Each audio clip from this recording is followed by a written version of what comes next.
전능하사 천지를 만드신 하나님 아버지를 내가 믿사오며 그 외아들 우리 주 예수 그리스도를 믿사오니 이는 성령으로 잉태하사 동정녀 마리아에게 나시고 본디오 빌라도에게 고난을 받으사 십자가에 못 박혀 죽으시고 장사한 지 사흘 만에 죽은 자 가운데서 다시 살아나시며 하늘에 오르사 전능하신 하나님 편에 앉아 계시다가 저리로서 산 자와 죽은 자를 심판하러 오시리라. 성령을 믿사오며 거룩한 공예와 성도가 서로 교통하는 것과 죄를 사해 주시는 것과 몸이 다시 사는 것과 영원히 사는 것을 믿사옵나이다. 아멘. 네, 찬송가 295장 찬송하시겠습니다. 찬송가 295장 1절과 3절을 찬송하도록 하겠습니다. 큰 죄에 빠진 나를 주 예수 건지사 그 넓은 품에 다시 품으신 은혜는 저 바다보다 깊고 저 하늘보다 높다. 그 사랑 영원토록 나 찬송하리라. 날로 더욱 귀하다. 날로 더욱 귀하다. 한이 없이 넓은 우리 주의 사랑. 날로 더욱 귀하다. 주 크신 사랑으로 만 백성 위하여 그 십자가의 고난 다 받으셨으니 그 속죄 받은 성도 큰 소리 함께 높여 온 천지 울리도록 주 찬송하리라. 날로 더욱 귀하다. 날로 더욱 귀하다. 한이 없이 넓은 우리 주의 사랑. 날로 더욱 귀하다. 네, 함께 보실 말씀은 마태복음 26장입니다. 마태복음 26장 57절에서 75절까지의 말씀입니다.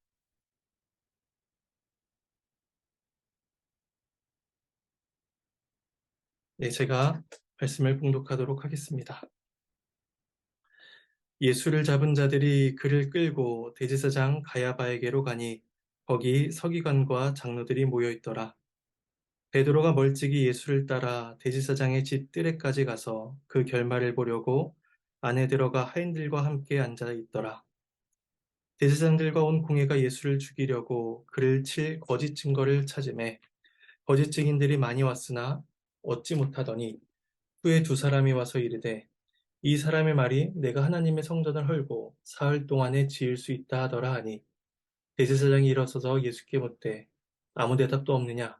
이 사람들이 너를 치는 증거가 어떠하냐 하되 예수께서 침묵하시거늘 대제사장이 이르되 내가 너로 살아계신 하나님께 맹세하게 하노니 네가 하나님의 아들 그리스도인지 우리에게 말하라.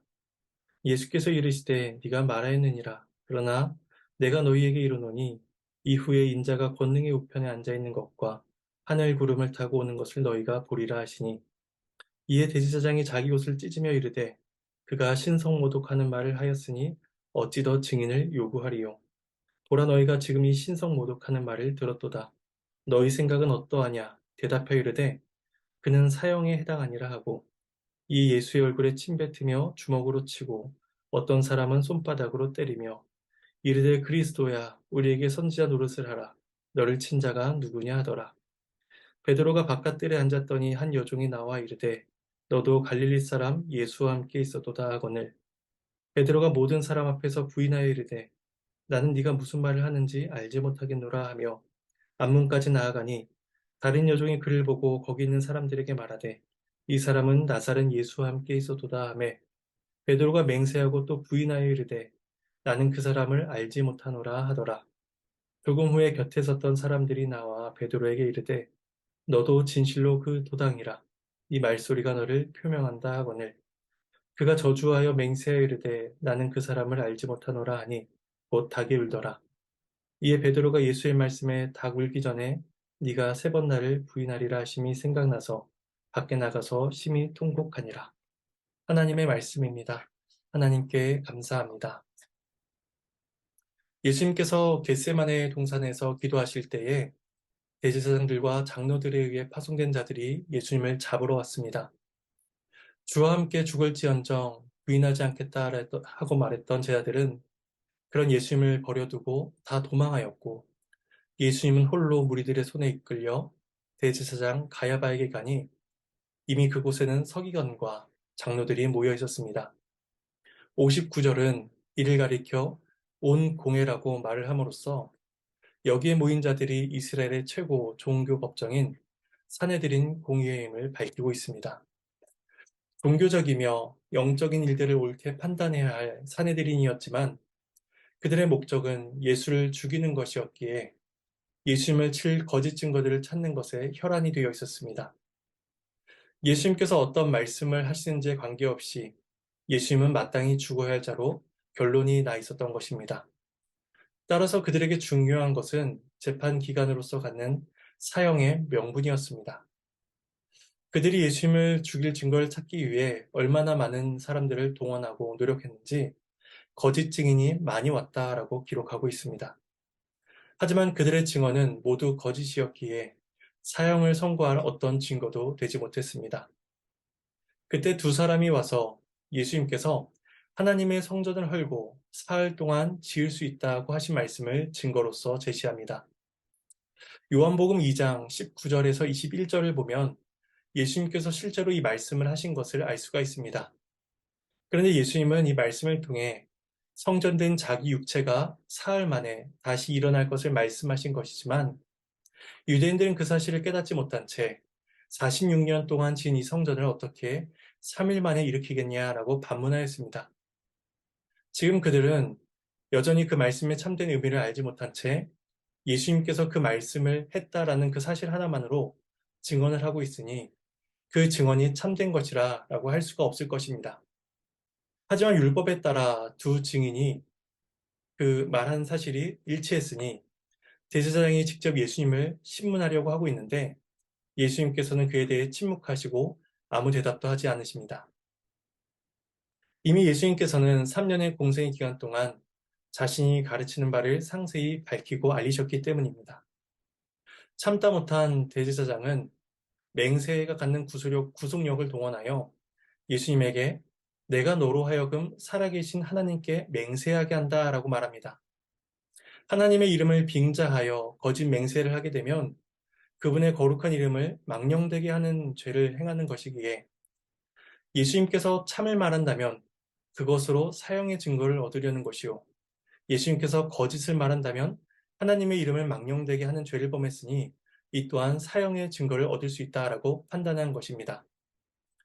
대제사장이 맹세를 동원해 예수님에게 네가 하나님의 아들 그리스도인지 그렇게 묻습니다. 이 예수님께서는 맹세로서 묻는 그의 질문에 대해서 네가 말하였느니라 라고 대답하심으로써 질문에 대한 답을 하시고 덧붙여 예수님 자신이 하나님의 아들이란 사실이 확증될 사건이 있게 될 것을 말씀하십니다.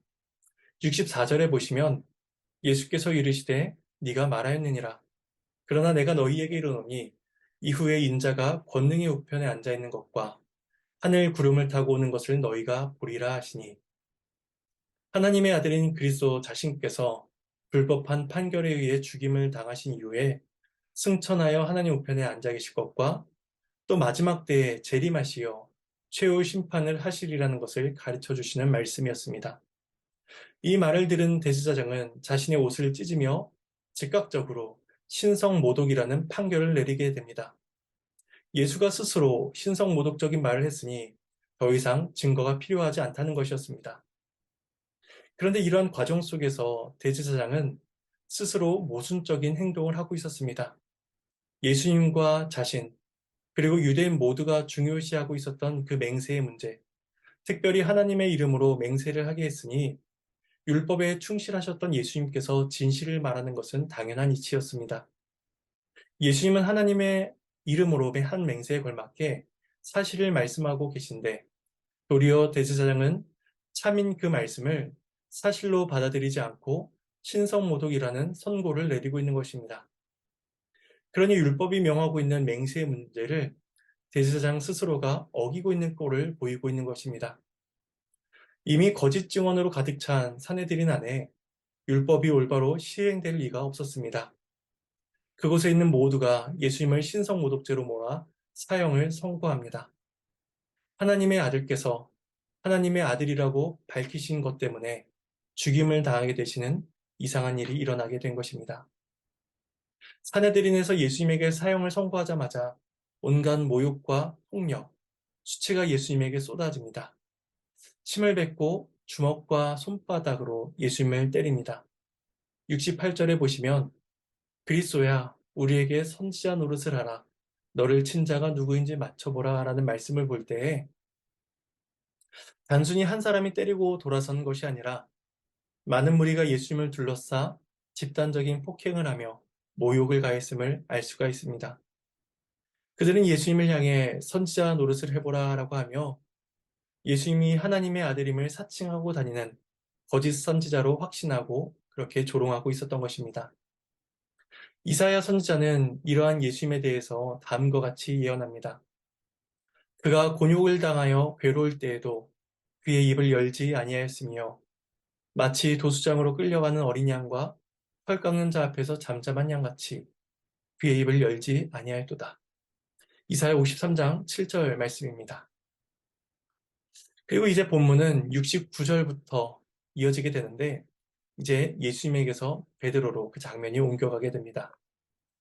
베드로는 예수님께서 고난당하시던 대제사장의 관저 바깥들에 앉아 있었습니다. 누가복음 22장 61절에 의하면 베드로가 예수님을 세 번째 부인하는 그 순간에 예수님께서 돌이켜 베드로를 보셨다라고 말씀하고 있으니 베드로와 예수님의 거리가 어느 정도는 가깝게 있었던 것으로 보입니다. 베드로가 그곳에 있었던 이유에 대해서 오늘 본문 58절에서는 베드로가 멀찍이 예수를 따라 대제사장의 집 뜰에까지 가서 그 결말을 보려고 안에 들어가 타인들과 함께 앉아 있었다라고 가르쳐 주고 있습니다. 단순히 선생님에 대한 마지막 의리 때문이 아니라 그 일의 결말이 어떻게 되는지 궁금했던 것입니다. 베드로는 예수님의 공생의 기간 동안 그분을 쫓아다니며 하나님 나라의 비밀들을 알아가고 있었는데 예수님께서 죽으신다는 것은 그가 이제까지 갖게 된 모든 믿음이 무너지는 것과도 같았기 때문입니다. 베드로는 자신이 믿고 소망하던 바를 포기할 수 없었기 때문에 이 일의 결말을 보고자 이곳에 온 것입니다. 그가 예수님을 향해 고백했던 주는 그리스도시요 살아계신 하나님의 아들이시라 라는 그 믿음의 고백이 틀리지 않았다는 것을 그는 직접 눈으로 확인하고자 했던 것입니다. 그런데 믿음의 문제는 예수님이 아니라 베드로 자신에게 있다는 것을 그는 알지 못했습니다. 예수님은 제자들에게 가르치시고 예언하신 대로 십자가의 길을 걸어가고 계셨던 것입니다. 믿음의 대상이신 예수님은 신실하신 분이셨습니다. 문제는 그러한 예수님을 믿지 못하고 있었던 베드로에게 있었습니다. 베드로가 바깥들에 앉아 있을 때에 한 여종이 이르되 너도 갈릴리 사람 예수와 함께 있어도다 라고 외칩니다. 모든 사람의 이목이 베드로에게 집중되자 그는 모든 사람 앞에서 공개적으로 부인합니다. 나는 네가 무슨 말을 하는지 알지 못하겠노라. 한 번도 경험해보지 못한 사내들인의 권력과 사형 선고를 받고 온갖 고초를 받고 계시는 예수님을 보며 베드로는 두려움에 휩싸여 자신 예수님과 관계가 없는 자라고 그렇게 말하고 있는 것입니다. 그리고 그가 황급히 그곳을 피해 앞문까지 나아가니 또 다른 여종이 베드로를 보고 외칩니다. 이 사람은 나사렛 예수와 함께 있어도다. 베드로는 처음보다 더욱 강하게 부정해야 했습니다. 맹세하고 또 부인하여 이르되 나는 그 사람을 알지 못한다라고 두 번째 부인합니다. 교종들이 두 번이나 베드로를 향해 예수 한패라고 외친 까닭 때문인지 그곳에 있던 사람들이 베드로를 주목해 보았을 것입니다. 그리고 곁에 있던 사람들이 베드로에게 말하되 너도 진실로 그 도당이라. 네 말소리가 너를 표명한다라고 추궁합니다. 이에 베드로는 자신이 할 수 있는 가장 강력한 거부의 표현을 합니다. 저주하고 맹세하여 자신은 저 예수와 아무런 관계가 없는 사람이라 라고 답을 한 것입니다. 이처럼 문제는 믿음의 대상이신 예수님께 있는 것이 아니라 베드로 자신에게 있었던 것임을 드러나게 됩니다. 베드로가 세 번째 예수님을 부인할 때에 곧 닭이 울게 됩니다. 75절입니다. 이에 베드로가 예수의 말씀에 닭 울기 전에 네가 세 번 나를 부인하리라 하심이 생각나서 밖에 나가서 심히 통곡하니라. 모두가 주를 버릴지라도 나는 결코 버리지 않겠나이다 라고 자신하던 베드로가 속절없이 무너져 버리고 마는 순간이었습니다. 예수님에 대한 믿음의 결말을 보고자 그곳을 찾아갔던 베드로가 자신의 연약함에 깨닫게 되는 그런 결말을 맞게 되는 순간이었습니다.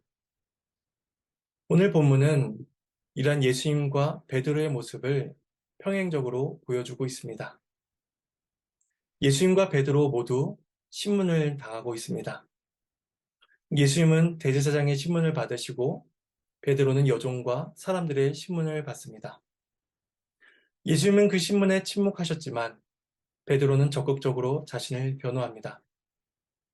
예수님 맹세 앞에 자신이 하나님의 아들이심을 고백하시지만 베드로는 맹세하여 자신이 예수를 모른다라고 저주하며 고백합니다. 이러한 대비를 통해 죽음을 향해 나아가는 메시아의 모습과 목숨을 부지하고자 애쓰는 베드로의 모습이 드러나게 됩니다. 그런데 예수님께서는 그러한 베드로를 위해 십자가를 짊어지신 것이며 베드로와 같이 연약한 우리를 위해 모든 수치와 고난을 홀로 감당하신 것입니다. 우리의 모습을 보건대 우리는 베드로와 같이 심히 통곡하기에 마땅한 자들이 분명합니다. 그럼에도 우리를 긍휼히 여기시는 그리스도의 무한한 사랑과 대속의 은혜를 우리가 기억하고 우리의 모든 믿음을 주께 고백하며 나아가는 그리스도의 제자가 되어야 할 것입니다. 이러한 그리스도의 은혜가 오늘을 살아가는 우리의 삶 가운데 풍성히 임하기를 소망합니다. 이제 말씀을 정리하고 제가 기도하도록 하겠습니다. 십자가를 향해 그 모든 고난과 수치를 당하신 그리스도를 우리가 바라보게 됩니다. 예수님께서는 우리와 같은 죄인을 위해 그 모든 모욕을 당하셨습니다. 예수님께서는 우리와 같은 죄인들을 위해 십자가에 달리기를 마다하지 아니하시고 기꺼이 순종하셨습니다. 우리는 베드로와 같이 예수님을 부인하며 또 예수님을 저주하며 맹세하며 나는 저 예수와 상관이 없다라고 말할 만한 자들이지만 예수님께서는 이런 우리를 위해서 십자가에 못 박혀 죽으셨습니다. 이제 우리는 그리스도와 또 성령의 은혜 가운데 그 예수를 우리의 구주라고 고백하게 되었습니다.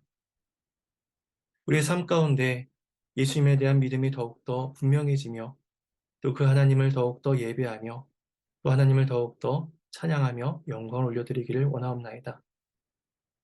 오늘 하루 그리스도께서 우리에게 베푸신 그 크신 은혜와 사랑을 기억하며 오늘 하루를 주 안에서 살아갈 수 있도록 도와주시옵소서. 감사드리며 이번의 말씀 예수님의 이름으로 기도드립니다. 네, 주님께서 가르쳐 주신 기도로 마치도록 하겠습니다. 하늘에 계신 우리 아버지여, 이름이 거룩히 여김을 받으시오며 나라가 임하시오며 뜻이 하늘에서 이루어진 것 같이 땅에서도 이루어지리이다. 오늘 우리에게 일용할 양식을 주시옵고 우리가 우리에게 죄 지은 자를 사하여 준 것 같이 우리의 죄를 사하여 주시옵고 우리를 시험에 들게 하지 마시옵고 다만 악에서 구하시옵소서. 나라와 권세와 영광이 아버지께 영원히 싸움나이다.